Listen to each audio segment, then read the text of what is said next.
Right then boys, going into our second month here in Bali.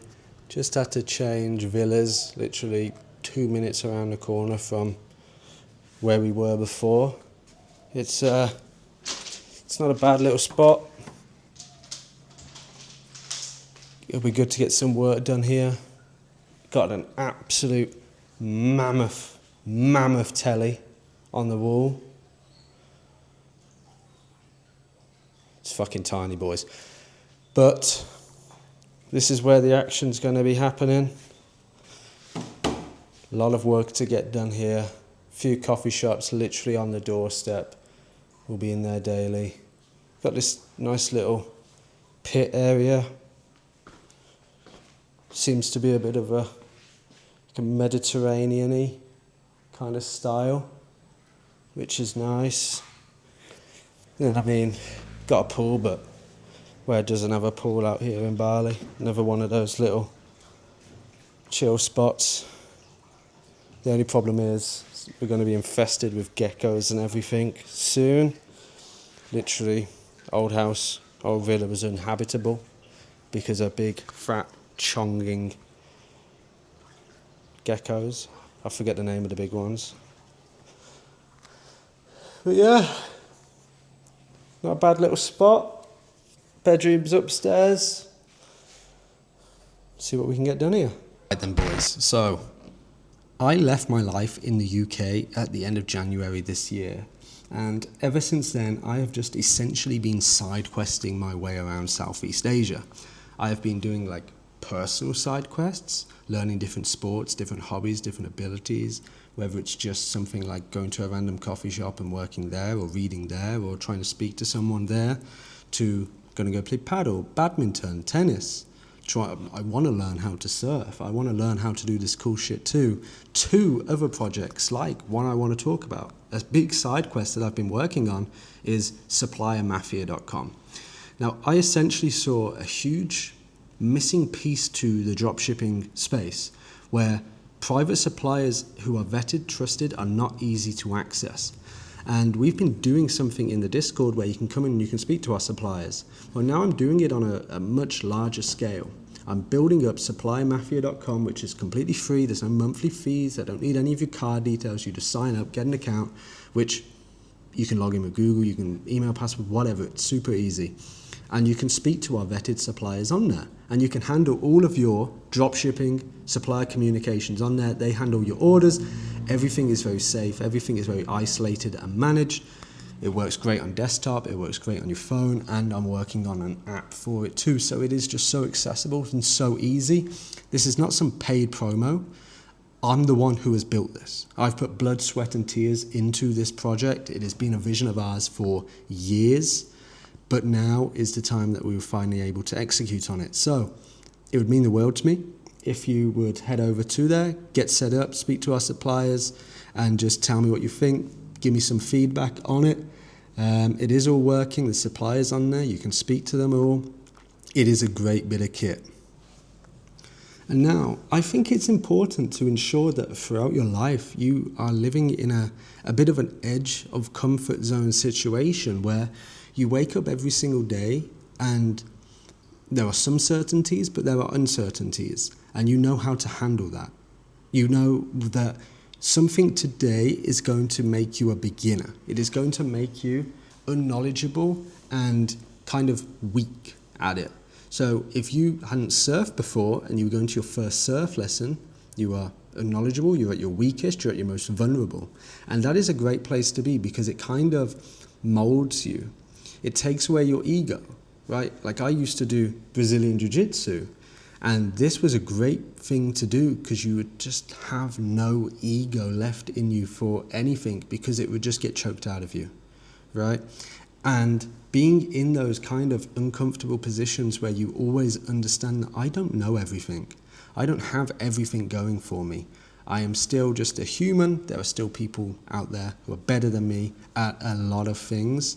Is just something that people need to have and experience, because once you understand that there's people out there better than you and you are weak and you're still a beginner and you are vulnerable, it equals you out and allows for you to just keep pushing forward, because people stop working when they feel like they know everything.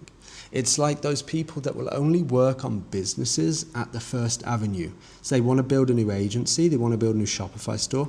They will do everything up until launch.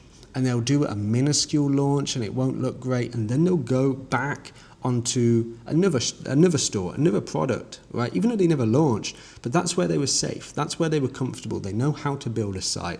They know how to build a landing page and do some mock-ups and make social media look pretty, or whatever it is. That's where they were comfortable. And that is where they would like default to. They didn't want to go and do the outreach. They didn't want to go and spend the money on ads. They didn't want to get the results, because the results are what scared them. Now, if you every single day are doing something that makes you uncomfortable, you're not going to be scared of being uncomfortable when it comes to things that truly matter, like your work, right? It is just an everyday occurrence.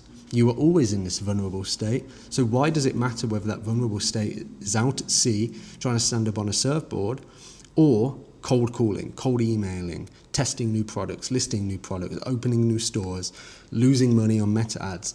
It doesn't matter what it is the state in which you are in. Now, your brain can't tell the difference between being a beginner at meta ads or being a beginner at surfing. It doesn't know the difference. It just knows that you don't know much about this, and you're trying to navigate that, and you're trying to navigate those feelings.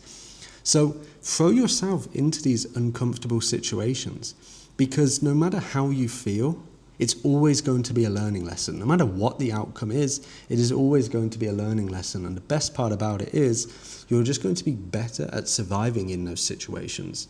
So you can handle mistakes, you can handle failures, you can handle rejection. And when you're able to handle that kind of thing, whether it just be you absolutely crashing while surfing, right, and almost drowning, or cold call, no, or flop, it doesn't really matter, right? And that's why I'm putting myself in this vulnerable position now of SupplierMafia.com. This is one of the biggest projects I've ever worked on that I'm hoping is going to be used by thousands of people. And it is me solely at the helm, putting out any fires, fixing any issues, launching it, having to pull my hair out to solve the issues, right?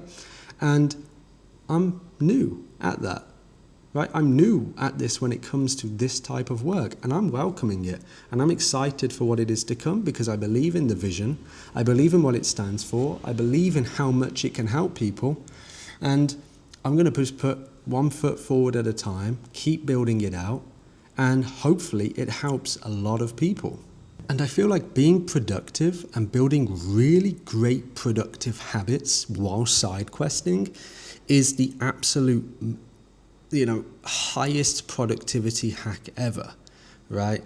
Because you are always enjoying things and always being a beginner, right? Whilst balancing it out, whilst being pretty knowledgeable in a space. So you have that balance, you have that enjoyment of both spectrums. And now when it comes to your habits, right, what would these kind of habits look like if they were fun? Now, typically when it comes to my day-to-day work life, most of my work habits would look fun doing them in nice places. Now, for like 12 months, all I have done is just work on my MacBook. Trackpad only. I've got a mouse and a keyboard with me. I never use it. Trackpad only, MacBook, one screen. This is where I'm just dominating. And that allows me that I can just work at my absolute highest efficiency, because I don't care what people say, where they say they're going to be more productive with mouse and keyboard. I was one of those in the past, but seeing what I'm able to do with just this, I know I'm operating at a high productivity level. And that means I can work from anywhere. So I like to have nice views. I like to be in nice places, nice food, nice drinks, nice music going on, nice conversations around me whilst working, okay? And that's why this is the perfect productivity life for me. Now, I see people come to Bali and they get lost in everything out here.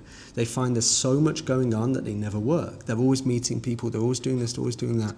For me, this place has been the absolute lock-in heaven, where I have worked maybe 12 to 14, 15 hours every single day I've been here in Bali, except I had food poisoning for about 5-6 days. So it was my 28th birthday last week, and we were out for some drinks and some food celebrating the birthday, and I got food poisoning. So I was written off for 5 days, and even still I was trying to crack on with some sort of work, but I just couldn't. And that was, it probably lasted so long because of just the work that I'd been doing before, not much recovery. And, that's fine. You always need these breaks in between, but Bali has just been the absolute productivity hack for me. I'm here for another month, then I'm going to be moving elsewhere, then probably back to Thailand for a bit. But honestly, you need to throw yourselves into uncomfortable situations. You need to do things that you would never normally do. Fun hobbies, fun shit. Like, it's so easy to tell you to go out and just go like indoor climbing. Go play paddle. Go find someone to go play paddle. Just go walk on the beach with a book or whatever it is.